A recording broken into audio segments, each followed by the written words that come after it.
Welcome to the Investor Financing Podcast, where we interview real estate investors and lenders so you can learn all the secrets to getting your projects funded and scale your portfolio. Learn about fix and flip loans, BRRRR financing, rental, fix to rent, commercial, multifamily bridge loans, business loans, and so much more. And now, your host, Beau Eckstein. All right, everybody. Thanks for plugging in. This is Beau Eckstein, and this is the Investor Financing Podcast. And today we have a special guest on. I think every time I say that, we have a special guest. But everybody, we have Mark Jeffries with Northmark Capital, and I think he's the go-to person out there on any type of commercial financing project. He really has a good grasp, and he's over the last 20 plus years now, he's funded a crazy amount of different type of deals. And I know from past experiences, it's like whenever I have a question, I go to Mark on financing because he knows so much about like a huge array of funding options. So in the funding world, oftentimes we get deals that are challenging and it really takes a lot of work to put them together and to figure out how to, where the right funding source is. And Mark, will you talk a little bit about your background, then also talk about like Northmark and what loans and lending capabilities you guys have? Yeah. Sure. As far as my background goes, like you said, I've been doing this for around 20 years. And most of my experience is in, longer term, non-recourse, fixed rate debt, for apartments, and all the, other commercial real estate types, office, industrial, retail, self-storage, also, non-recourse bridge financing, has been a big part of what I've done over the years, and especially recently, and most of what we're working on right now. But as far as Northmark goes, we're one of the top 3 largest commercial debt and equity brokerage, and we're also a DUS lender and a seller servicer for Freddie Mac lender. But we're the big life insurance company correspondent lender in the country. We service more debt for life companies than anybody else. And we're, obviously one of the biggest originators. And what that debt is mostly is, for people that want a long-term hold, low cost, non-recourse debt, we almost always are a much better option than a traditional bank. And speaking on that, I think the advantage of somebody like you versus going to one bank direct is that you have the options available. So when you're initially talking to the borrower or the sponsor, you're figuring out, okay, here's probably the 2 places to send this deal to, and you're already kind of like internalizing that versus like you go to a bank and if you don't fit in their box, you're not going to get a loan. Right. So you have the best of both worlds. Yeah, no doubt about that. We have the life companies, we know their programs, we know based on where a property is located, the size of the loan, the leverage, the tenancy makeup, the age of the building, all of that. We know, who the likely candidates are. And even for situations that are outside of, long-term permanent request, construction debt, short-term debt, a lot of times we know the banks that are hungry for that particular type of a deal. And we can create a competition and, in almost every case give you a better option at the end of the day than what, like you said, you can get by going to just a single source bank. No doubt. And your primary focus is you typically lend on deals 5 million plus, but you can do anywhere from $1 million, which is like the lowest you'll go to, a $200 million loan. And you also have the Right. capabilities of helping borrowers with also not only debt, but you have equity that you're sometimes able to put together for. Yeah, absolutely. Equity is a big part of what we do and what we originate. Some of that comes from our life insurance companies. Some of it comes from from borrower clients, high net worth individuals. Some of it comes from from other types of funds and corporations out there. But yeah, I mean, and it ranges from equity for development projects, just to kind of get higher on the capital stack than what the senior construction loan can do. In a repositioning type of a situation where you've got a property that you're adding some value to, and looking to either sell it in a year or two or convert it to a long-term perm note. We can use equity to kind of execute that business plan, and bring more capital to the table than we can with just the senior debt. So absolutely. And also some of that equity is designed to be longer term, 10 years plus in duration. So yeah, we can run the gamut with that. And obviously that helps a lot of guys that are, a lot of them maybe are just coming up in this business and don't have a lot of their own capital to acquire deals, and need some equity to kind of partner with them and help them scale. And kind of like, what are these equity investors, and I mean, how does it kind of like, when somebody comes to you, when a borrower comes to you, and I don't know, what should we talk about, like a ground up multifamily project or something, right? Is that common time? And you might have like a life insurance construction loan lined up, and yet they need another 10 or 15% in the capital stack. And then you go out to your strategic partners and different high net worth investors and kind of source the funding for the borrower as well.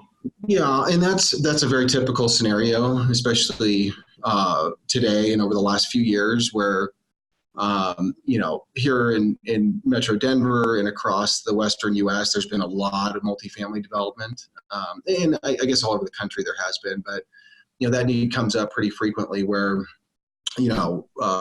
somebody's building a multifamily deal. Say it's for example, $50 million project cost.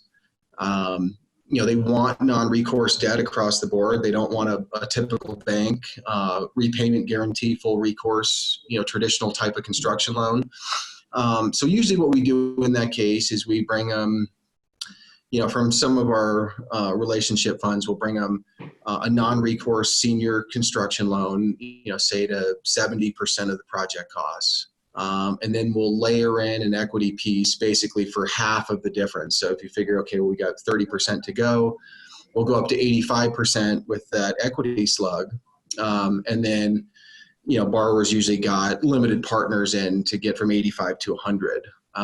But by getting that high in the capital stack, by contrast, it's a lot lower cost of capital to the developer than if they were to bring in, just high net worth individuals, limited partners, friends and family, to get from, say 65 or 70% of cost all the way to 100.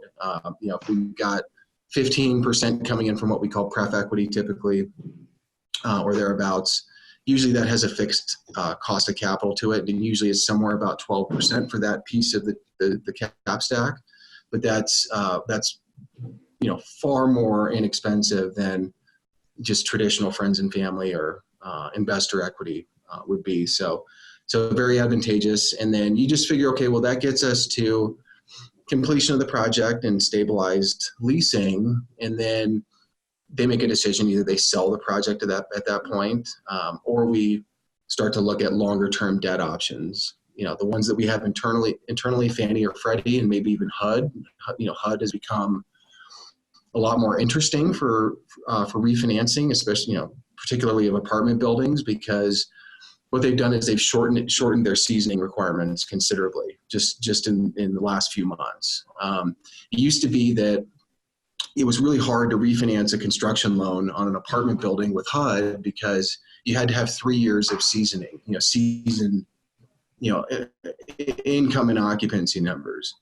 Now it's only 6 months. So if you get, leased up, you get 6 months down the road, you can close a HUD loan, at 80 to 80, little over 80% of the appraised value at that time. So, and that's, that's a 35-year fully amortized deal. Most of those we see right now are kind of fixed for 35 years in the mid to high 3, 3, 6, 360 to 380 rate. Kind of like the difference between Freddie and Freddie lending, like why? I mean, from a borrower perspective, there's not a ton of difference. It just given the points in time in the year, at any given point in time, what market a property's in, what quality it is, just depending on the point in time, one of the two is going to be more aggressive on it. And that has to do with, how close to their annual allocation or their annual cap they are at that point in time. Just their individual mandates, what types of properties they need to kind of mix in for their, to fill up their year. So, and that usually, has a bearing on what their rate pricing is at any given time. Sometimes Fannie's a little bit less expensive on rates, and sometimes Freddie is, but usually it seems to have kind of worked out where the higher quality, larger market, higher rent Class A product.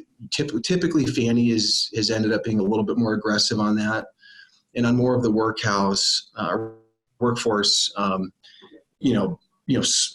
smaller deals, but not necessarily smaller, but smaller markets. More workforce type properties. Freddie's usually a little bit more aggressive on those.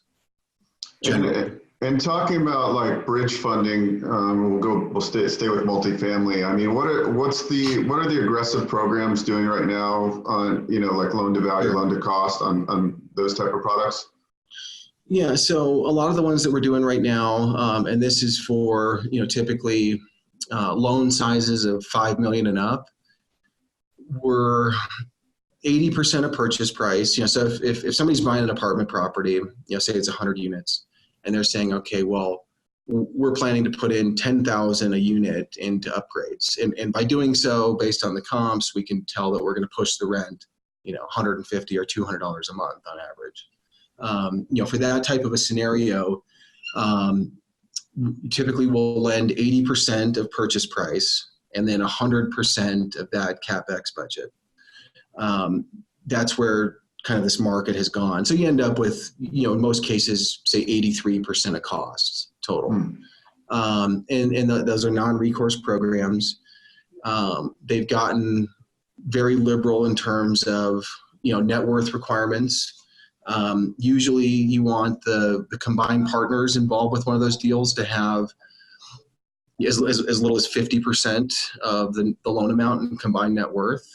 So they've gotten pretty aggressive on borrower strength that they'll deal with.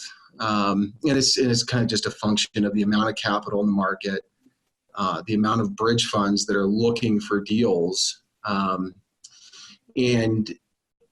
the way that those are kind of structured right now, as far as pricing goes, we're typically in the 275 to 300 over LIBOR range, which is right about 4.5 to 4 3/4 interest only rate for the bridge term.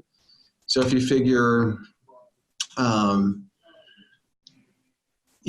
compared to traditional bridge debt that's more like 6 or 7%, it's pretty inexpensive, especially for that high on the capital stack, that much leverage. Usually you get a 3-year term with a couple of extension options in case you need them. You're listening to the Investor Financing Podcast. We'll be right back after this break. Are you looking for funding? Are you getting frustrated trying to find a lender? Visit investorfinancingpodcast.com and click the Get Funding button. Complete the simple form and schedule a free phone consultation with one of our placement specialists. We have a proprietary directory of funding partners that can help you get the funding you need. It's fast and easy to explore the options available for your specific needs. Don't wait. Visit investorfinancingpodcast.com and get connected. High leverage, non-recourse, low interest rates, pretty aggressive requirements in terms of not needing a huge high net worth borrower, to be involved. And, $5 million kind of minimum loan amounts for, say the 4.5 to 4.75 type interest only cost of capital bridge financing for apartments. Bridge financing is more aggressive on apartments than it is on anything else. Although we're doing a lot of commercial bridge stuff as well. And it's, like I said, just because of the amount of capital out there chasing deals, it's gotten very aggressive as well. Seeing situations now that we've never seen before where, guys buy a vacant building, say a vacant, former grocery store. They buy it, right. They buy it at a low basis. They add some leasing and they end up not having much capital into it, but they've got a lot of value because they've got a leased property and they just need more money for tenant improvements and leasing commissions to get those tenants in. And so you say, okay, well, you guys don't really have any skin in the game, but you've added some value. Before that would have been a situation where it would be like, okay, we can give you a loan, but you guys have to come in with some more cash. Now with the amount of capital chasing deals, we're doing these where these guys effectively get to the finish line with tenants in occupancy with little to no money in the deal. So you see stuff like that happening. It's definitely a frothy market. We feel like financing is as available as it's ever been. Definitely not doing some of the crazy things that we saw with securitized lending 10 years ago, but good time to be a borrower. No doubt about that. Talk about a frothy market. So I kind of think that we're going to see more and more, and I want to get your take on this, is that we're going to see a lot of, with the kind of speculation or over speculation on multifamily right now, you have a lot of newer investors jumping into the multifamily space and they're borrowing on some kind of bridge product, right? And the problem is that, like flipping houses and rehabbing houses, is that it always costs more and it always takes longer time. So you're going to get a lot of these bridge loans that are going to be expiring. So it's going to be interesting to see, as they tighten up on bridge lending, what's going to happen, and that might create a big opportunity for a new wave of investors. I mean, what's your take on this? Like recapitalizing bridge money and things like that. I mean, I think I think the biggest risks to some of the aggressive bridge financing that's happening now, the risk of some of it not being able to be taken out is, one, if interest rates pop and it's harder to get into that longer term perm loan, or if you're selling the property, it's harder for your buyer to get into that longer term perm loan. Or if, there's some sort of an economic factor and rents across the board just kind of fall off. I don't think either of those are a big risk. I'll start with interest rates. I mean, we've been in this very low environment for a really, really long time.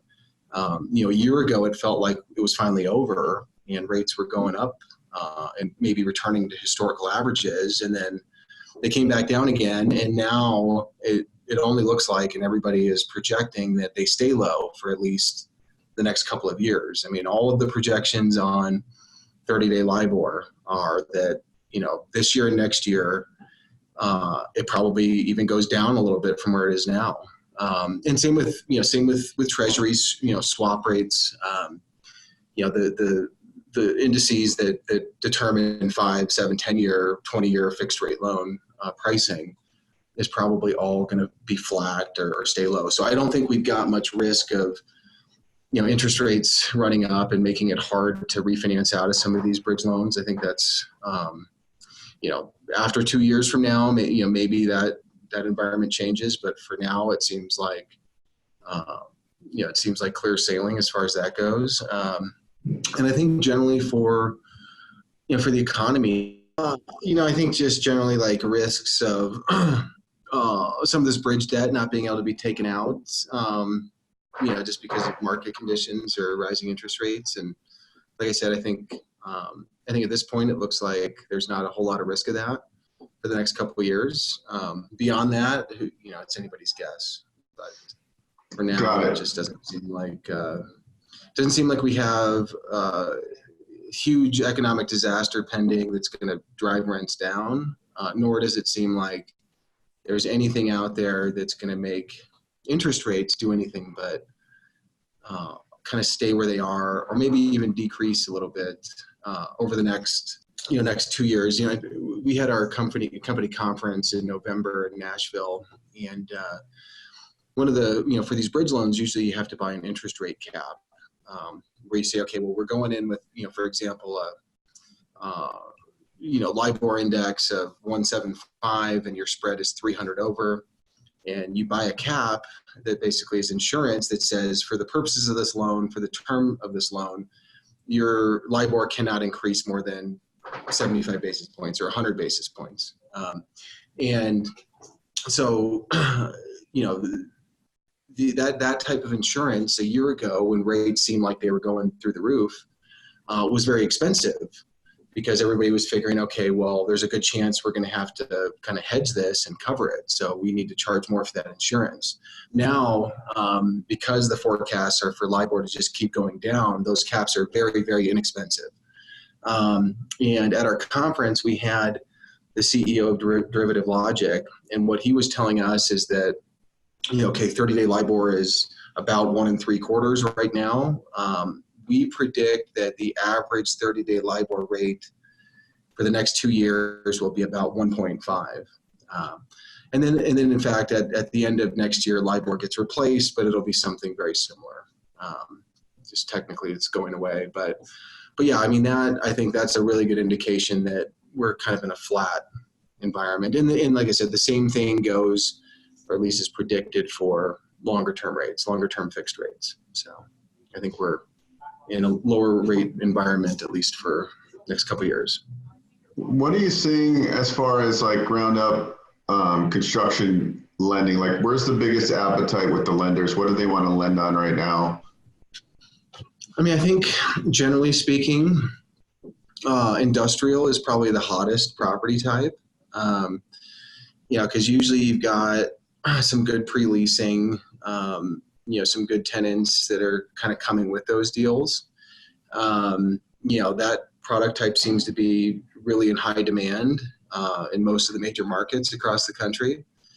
And I only say that over multifamily because I think a lot of capital sources, a lot of lenders feel like multifamily might be getting to the end of its run, especially in a lot of parts of the country, and they're a little bit nervous about it. Most of them certainly aren't putting the allocation that they did a couple years ago into multifamily. So I say industrial because, office, especially spec office is a little tough. It's viewed as being a little bit risky because historically it hasn't done phenomenally great. And I think, for right or wrong, retail is kind of looked at right now as what's the future of it? How much of the existing retail out there is viable going forward? And so just retail in general is, a lot of people are shying away from it. Although I think that's created a lot of opportunity for investors that, can find a retail deal, figure out a repurposing or a re-tenanting for it. And those guys are usually doing really well because they don't have as much competition from other investors going after it. It's just, a lot of investors, a lot of lenders are a little bit shy about retail right now. So that's a good play though. Like people are niching down in that where they're converting and repurposing buildings right now, right?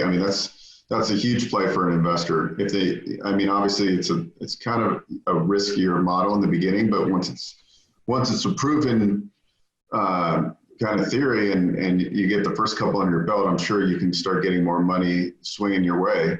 Sure. And, I think a lot of the calculus for these guys is they look at these vacant retail boxes and they say, this is probably an irreplaceable location.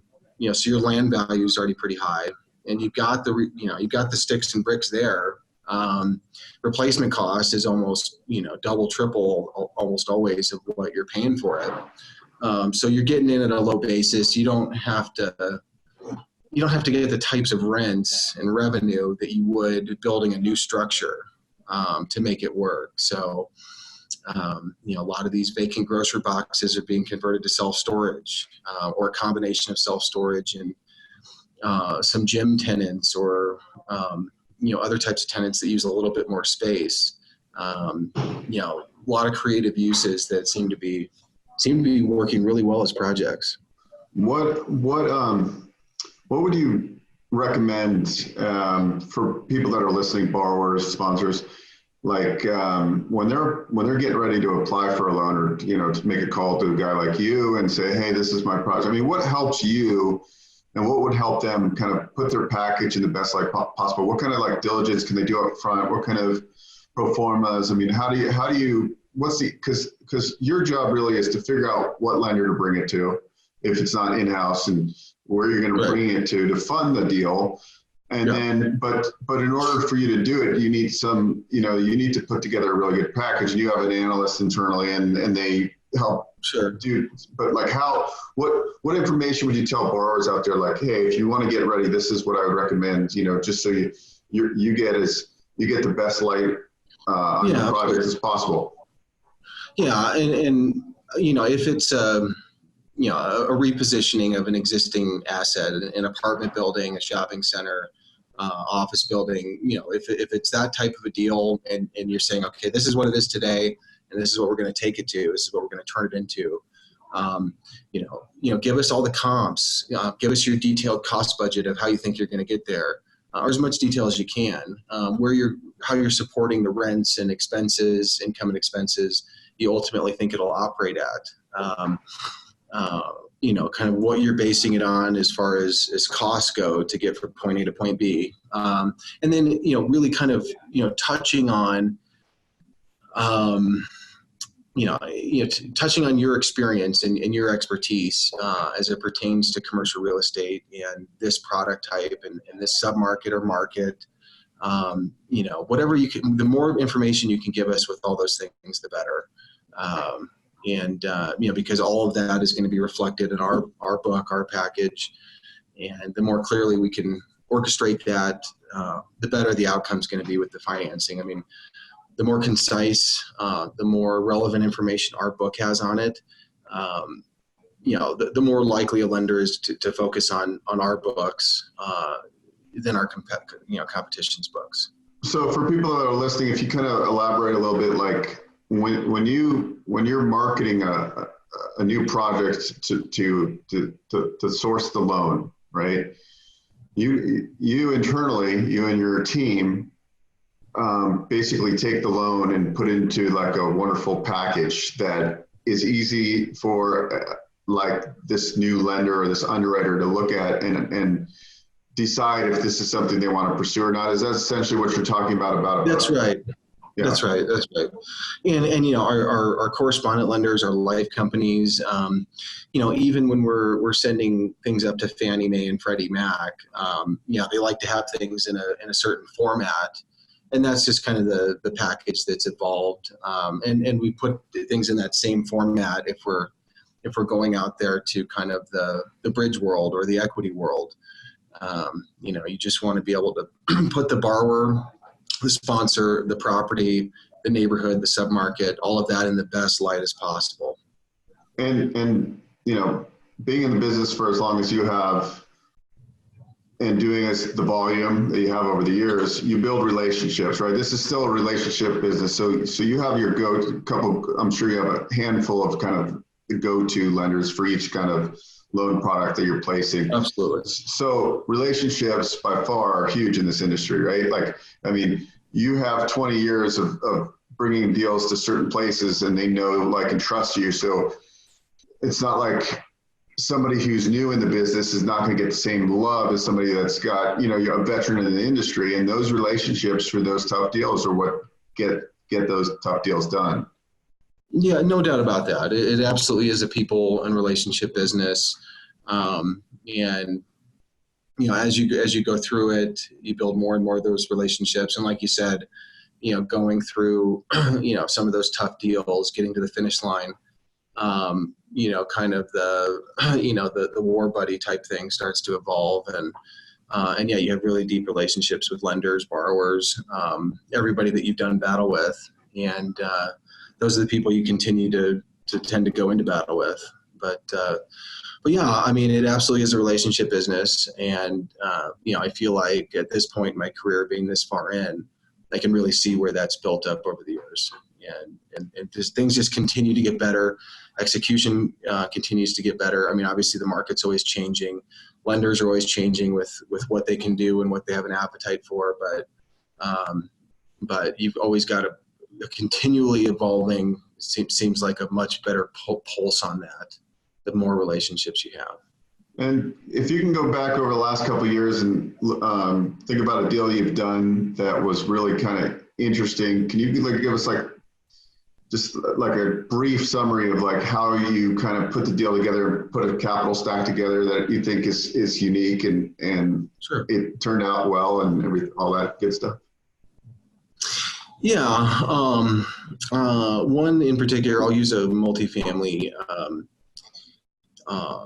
construction development example. A client of mine who has always used FHA HUD for development financing, which is a higher, low to mid 80s type loan to cost type of a product.